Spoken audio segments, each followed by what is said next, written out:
നമ്മുടെ ജീവിതത്തിൽ ഒരു മാറ്റം വരുത്തുന്നതിന് വേണ്ടി, ജീവിതം കുറച്ച് മെച്ചപ്പെടുത്തുന്നതിന് വേണ്ടി നാം തീരുമാനിക്കുന്നുവെങ്കിൽ, ആഗ്രഹിക്കുന്നുവെങ്കിൽ ആദ്യം മെച്ചപ്പെടുത്തേണ്ടത് നമ്മുടെ മനസ്സിനെയാണ്, മൈൻഡിനെയാണ്. പോസിറ്റീവായിട്ടുള്ള ഒരു മൈൻഡിൽ മാത്രമേ പോസിറ്റീവായിട്ടുള്ള ചിന്തകൾ വരികയുള്ളൂ. പോസിറ്റീവായി ചിന്തിക്കുന്ന ആളുകൾക്ക് മാത്രമേ പോസിറ്റീവായിട്ടുള്ള ഒരു ജീവിതവും ലഭ്യമാക്കുകയുള്ളൂ. അതുകൊണ്ട് ജീവിതത്തിൽ മാറ്റം വരാൻ ആഗ്രഹിക്കുന്നുവെങ്കിൽ നമ്മുടെ മൈൻഡിലാണ് ആദ്യം മാറ്റം വരുത്തേണ്ടത്. കഴിഞ്ഞ വീഡിയോയിൽ നാം സംസാരിച്ചത് മുഴുവനും അതിനെക്കുറിച്ചാണ്. കഴിഞ്ഞ വീഡിയോയിൽ നാം ചില റെസൊല്യൂഷനുകൾ എടുക്കുകയും തീരുമാനങ്ങൾ എടുക്കുകയും വിജയിക്കാൻ ആഗ്രഹിച്ചുകൊണ്ട്, ജീവിതത്തിൽ മാറ്റം വരുത്തുന്നതാൻ ആഗ്രഹിച്ചുകൊണ്ട്, നമുക്ക് തീരുമാനമില്ലാത്തതല്ല, നമ്മുടെ തീരുമാനത്തിനനുസരിച്ച് നമ്മുടെ മൈൻഡ് കൂടെ കൂട്ടാത്തത് കൊണ്ടാണ് എന്നതാണ് നമ്മുടെ കഴിഞ്ഞ വീഡിയോയിൽ നാം സംസാരിച്ചത്. എന്നാൽ ആ വീഡിയോ കണ്ട ഒരുപാട് ആളുകൾ നമ്മളോട് ചോദിച്ചത്, ജീവിതത്തിൽ മൈൻഡിന് ഇത്ര പ്രത്യേകതയുണ്ടോ, മൈൻഡിന് ഇത്ര സ്വാധീനം ചെലുത്താൻ കഴിയുമോ, സാഹചര്യങ്ങളല്ലേ എന്ന്. എന്നാൽ യഥാർത്ഥത്തിൽ അങ്ങനെയല്ല. നമ്മുടെ ജീവിതത്തിലെ നമ്മുടെ പ്രവർത്തനങ്ങൾക്ക്, നമ്മുടെ സാഹചര്യങ്ങൾക്ക്, നാം എത്തിപ്പെടുന്ന മേഖലയിലേക്ക്, നാം എത്തിപ്പെടുന്ന കാര്യങ്ങളിലൊക്കെ 90% വരുന്നതും നമ്മുടെ മൈൻഡിനെ, നമ്മുടെ മനസ്സിനനുസരിച്ചാണ്. നല്ല ഒരു മൈൻഡുള്ള ആൾക്ക് ഏതു സാഹചര്യത്തെയും അതിജീവിക്കാൻ കഴിയും. അങ്ങനെ ഒരു അതിജീവനത്തിന്റെ കഴിവ് നമ്മളിൽ ഉണ്ടാവണമെങ്കിൽ അതിന് അനുസരിച്ച ഒരു ഗ്രോത്ത് മൈൻഡ് സെറ്റ് നാം രൂപീകരിക്കണം. ജീവിതത്തിൽ മാറ്റം വരുത്താൻ നാം ശ്രദ്ധിക്കേണ്ടത്, നാം മാറ്റം വരുത്തേണ്ടത്, നാം മെച്ചപ്പെടുത്തേണ്ടത് നമ്മുടെ മാനസികാവസ്ഥയെ ആണ് എന്നതാണ് യാഥാർത്ഥ്യം. അതിനെ ശക്തിപ്പെടുത്താൻ കഴിയുന്ന ചില കാര്യങ്ങൾ കൂടിയാണ് ഈ വീഡിയോയിൽ നാം ഡിസ്കസ് ചെയ്യാൻ ആഗ്രഹിക്കുന്നത്.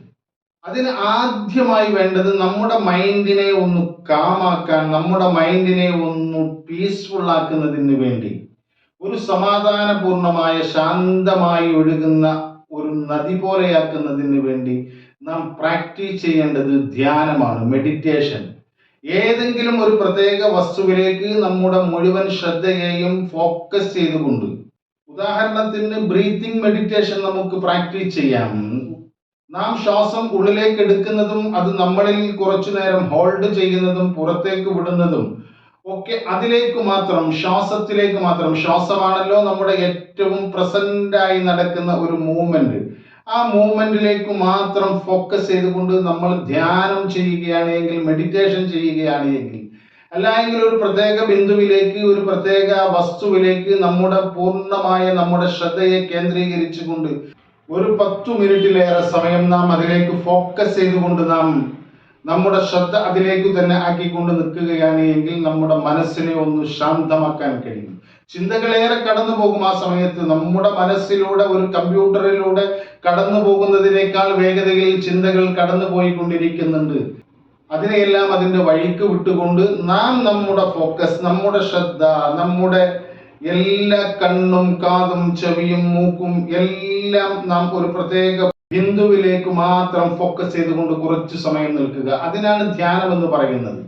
അത് പ്രാർത്ഥനാ രൂപത്തിൽ അനുഷ്ഠിക്കുന്ന ആളുകൾ ഉണ്ടാകാം. അതല്ല എങ്കിൽ നമ്മൾ ഏതെങ്കിലും ഒരു പ്രത്യേക ബിന്ദുവിലേക്ക് ഫോക്കസ് ചെയ്തുകൊണ്ട് ഇത് നമ്മുടെ മനസ്സിനെ കാമാക്കും, ശാന്തമാക്കും. ശാന്തമായ ഒരു മനസ്സിൽ മാത്രമേ നല്ല ചിന്തകൾ വളരുകയുള്ളൂ. ഇത് ചെയ്യുന്ന സമയത്ത് നമുക്ക് വേണമെങ്കിൽ പോസിറ്റീവായിട്ടുള്ള കാര്യങ്ങൾ ആലോചിക്കാം. സന്തോഷം നൽകുന്ന, സമാധാനം നൽകുന്ന, നമുക്ക് നല്ല രീതിയിലുള്ള ചിന്തകൾ നൽകുന്ന കാര്യങ്ങളൊക്കെ നമുക്ക് ആ ധ്യാനത്തിന്റെ സമയത്ത് നമുക്ക് എന്തായാലും ഒരു വസ്തുവിലേക്ക് മാത്രം, ഒരു പ്രത്യേക ദിശയിലേക്ക് മാത്രം നമ്മുടെ ശ്രദ്ധയെ കേന്ദ്രീകരിക്കുന്ന ഒന്നാണ് ധ്യാനം എന്ന് പറയുന്നത്.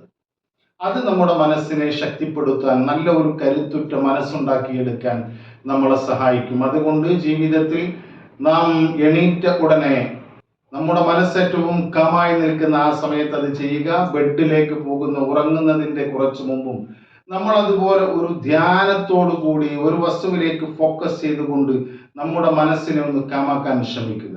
അത് വലിയ മാറ്റങ്ങൾ നമ്മുടെ ജീവിതത്തിൽ കൊണ്ടുവരുമെന്നതിൽ യാതൊരു അഭിപ്രായ വ്യത്യാസവുമില്ല.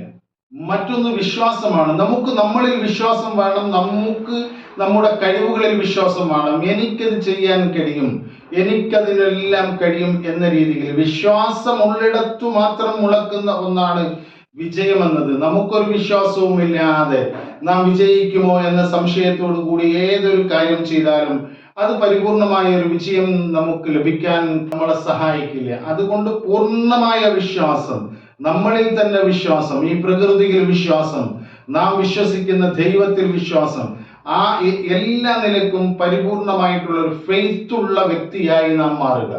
അങ്ങനെയാണെങ്കിൽ പോസിറ്റീവായിട്ടുള്ള ഒരു ചിന്ത നമ്മളിൽ വരികയും എല്ലാ സമയത്തും പോസിറ്റീവായി നിൽക്കാനും കഴിയും. എനിക്ക് എന്നിൽ വിശ്വാസമുണ്ട്, എന്നെ സൃഷ്ടിച്ച ഈ പ്രപഞ്ചത്തിൽ പ്രപഞ്ചനാഥനിൽ വിശ്വാസമുണ്ട്, അതുകൊണ്ട് തന്നെ എനിക്ക് നല്ല ആത്മവിശ്വാസമുണ്ട്.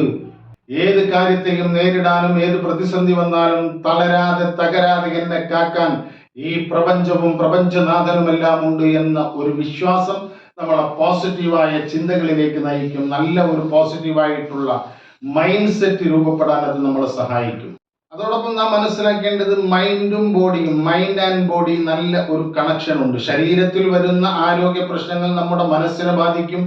മനസ്സിൽ വരുന്ന പ്രശ്നങ്ങൾ, മാനസികമായിട്ടുള്ള ആരോഗ്യമില്ലായ്മ നമ്മുടെ ശരീരത്തെയും ബാധിക്കും. അതുകൊണ്ട് നല്ല എക്സസൈസ് ഒക്കെ ചെയ്ത് നല്ല കാര്യങ്ങൾ ചെയ്ത് നമ്മുടെ മനസ്സിന്റെ കൂടെ ഓടാൻ കഴിയുന്ന രീതിയിൽ, മനസ്സിന്റെ കൂടെ നമ്മുടെ ജീവിതത്തിൽ വരുന്ന പ്രതിസന്ധികളെ നേരിടാൻ കഴിയുന്ന രീതിയിൽ ശരീരത്തെയും തയ്യാറാക്കാൻ ആവശ്യമായിട്ടുള്ള നല്ല ഭക്ഷണങ്ങൾ കഴിക്കുക, പ്രോട്ടീൻ ഉൾപ്പെടുന്ന നല്ല ഡയറ്റ് നാം ശീലമാക്കുക. അതോടൊപ്പം നല്ല എക്സസൈസ് നമ്മുടെ ശരീരത്തിനെ പുഷ്ടിപ്പെടുത്താനുള്ള, ഊർജം വർദ്ധിപ്പിക്കാനുള്ള കാര്യങ്ങളൊക്കെ ചെയ്യുക. അങ്ങനെ നമ്മുടെ ശരീരം നന്നാകുമ്പോൾ നമ്മുടെ മനസ്സിനെയും നന്നാക്കാൻ കഴിയുമെന്ന് മാത്രമല്ല, മനസ്സിന്റെ ആ ശക്തിക്കൊപ്പം നമുക്ക് ചലിക്കാൻ, മനസ്സെത്തുന്ന സ്ഥലത്ത് നമുക്കും ഓടിയെത്താൻ കഴിയുന്ന രീതിയിൽ നമ്മുടെ ശരീരത്തിന്റെ ആരോഗ്യ പ്രശ്നത്തെയും ഒന്ന് മെച്ചപ്പെടുത്തിയെടുക്കുക. പിന്നെ പ്രധാനപ്പെട്ട ഒന്ന് ഫോക്കസ് ആണ്. നാം ഒരു കാര്യം ചെയ്യുമ്പോൾ അതിലേക്ക് തന്നെ ശ്രദ്ധ കേന്ദ്രീകരിക്കുക. നാം ആ സമയത്ത് എന്താണോ നമ്മുടെ പ്രയോറിറ്റി, ഫാമിലി ആണെങ്കിൽ ഫാമിലി, ജോബ് ആണെങ്കിൽ ജോബ്, നാം ആ പ്രസന്റ് മൂമെന്റിൽ എന്താണോ ചെയ്തുകൊണ്ടിരിക്കുന്നത് അതിലേക്ക് തന്നെ ഫോക്കസ് ചെയ്യുക. ഒരുപാട് ചിന്തകൾ ഒരേ സമയത്ത് ഒന്നിലധികം പ്രവർത്തനങ്ങൾ ചെയ്യുകയോ ഒരേ സമയത്ത് ഒന്നിലധികം ചിന്തകളിലൂടെ കടന്നു പോവുകയോ ചെയ്യരുത്. നാം ചെയ്യുന്ന ജോലി എന്താണോ അതിലേക്ക് തന്നെ ഫോക്കസ് ചെയ്തുകൊണ്ട് നിൽക്കുക. ആ സമയത്ത് നാം ഓഫീസിൽ ജോലി ചെയ്യുമ്പോൾ ഫാമിലിയെ കുറിച്ച് അങ്ങനെ ഒരുപാട് ചിന്തിക്കുകയും ഒന്നും ചെയ്യുന്നതിന് പകരം നാം എന്താണോ ചെയ്യുന്നത് അതിലേക്ക് തന്നെ ഫോക്കസ് ചെയ്തുകൊണ്ട്, ഫോക്കസ് നമ്മുടെ ശ്രദ്ധ, പൂർണ്ണമായ ശ്രദ്ധ, മൈൻഡ്ഫുൾ ആയിട്ടുള്ള ശ്രദ്ധ നമ്മൾ ആ വിഷയത്തിൽ തന്നെ ആക്കുക. ഒരിക്കലും മൾട്ടി ടാസ്കിങ്ങോ മൾട്ടി തിങ്കിങ്ങോ ഒന്നും നാം ചെയ്യാതിരിക്കുക. മറ്റൊന്ന്, നാം നമ്മളെ സ്വയം മനസ്സിലാക്കുക എന്നതാണ്. നമ്മുടെ കഴിവുകളെ, നമ്മുടെ എക്സ്പീരിയൻസുകളെ, ചെറുപ്പകാലത്ത് നമുക്ക് ഭയമുണ്ടായിരുന്ന പലതും ഇപ്പോഴും ഭയപ്പെട്ടുകൊണ്ട് നാം നടക്കുന്നുണ്ടാകും. പക്ഷേ നമ്മൾ ഒരുപാട് വളർന്നു, ഒരുപാട് എക്സ്പീരിയൻസുകൾ വന്നു, നമ്മുടെ ശാരീരിക ഘടന മാറി, നമ്മുടെ ചിന്താശക്തി വളർന്നു, നമുക്കിന്ന് ഒരുപാട് പരിചയമുണ്ട്, പലതിനെയും നേരിടാനുള്ള കരുത്തുണ്ട്.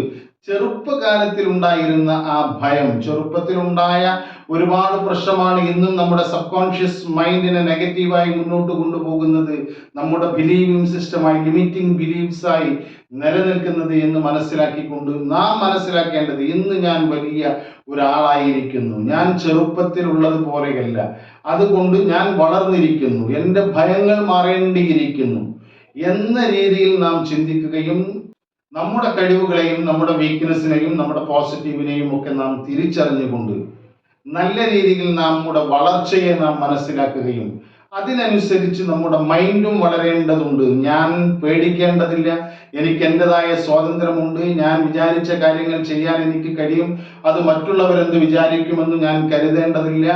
നമുക്ക് ആഗ്രഹമുള്ള, നമുക്ക് നല്ലത് എന്ന് തോന്നുന്ന കാര്യങ്ങളെ മുഴുവനും ചെയ്യാനുള്ള ഒരു കരുത്തും ഒരു മെച്ചൂരിറ്റിയും ഒക്കെ എനിക്കായിട്ടുണ്ട് എന്ന് മനസ്സിലാക്കിക്കൊണ്ട്, പോസിറ്റീവായി നമ്മളെ മനസ്സിലാക്കിക്കൊണ്ട്, കാലം കുറെ മാറിക്കഴിഞ്ഞു, അതനുസരിച്ച് നാമും വളർന്നിട്ടുണ്ട്, ആ വളർച്ചയെ മനസ്സിലാക്കുകയും വളരെ ചെറുപ്പത്തിലോ മറ്റോ നമുക്ക് ഇത്ര സ്വാധീനമില്ലാത്ത, ഇത്ര ആരോഗ്യമില്ലാത്ത, ഇത്ര പ്രായമില്ലാത്ത, ഇത്ര എക്സ്പീരിയൻസ് ഇല്ലാത്ത കാലത്ത് എന്തെങ്കിലും പരാജയങ്ങൾ സംഭവിച്ചിട്ടുണ്ടെങ്കിൽ എന്നും നമ്മൾ പരാജയപ്പെടും എന്ന് നാം വിചാരിക്കേണ്ടതില്ല. നമുക്ക് കിട്ടിയ എക്സ്പീരിയൻസും കരുത്തും കാര്യങ്ങളും ഒക്കെയായി പുതിയ കാര്യങ്ങൾ ചെയ്യുമ്പോൾ വീണ്ടും പരാജയപ്പെട്ടിരിക്കും എന്ന യാതൊരു നിർബന്ധവുമില്ല. അതുകൊണ്ട് കഴിഞ്ഞ കാലങ്ങളിൽ ഉണ്ടായിട്ടുള്ള അനുഭവങ്ങളെ മുൻധാരണയായി കണ്ടുകൊണ്ട് ഇതും അങ്ങനെയാകും എന്ന് നാം കരുതേണ്ടതില്ല. കാലം മാറിയതനുസരിച്ച് നമ്മളിലും ഒരുപാട് മാറ്റങ്ങൾ ഉണ്ടായിട്ടുണ്ട്, സമൂഹത്തിലും മാറ്റങ്ങൾ ഉണ്ടായിട്ടുണ്ട്, പ്രകൃതിയിലും മാറ്റങ്ങൾ ഉണ്ടായിട്ടുണ്ട്.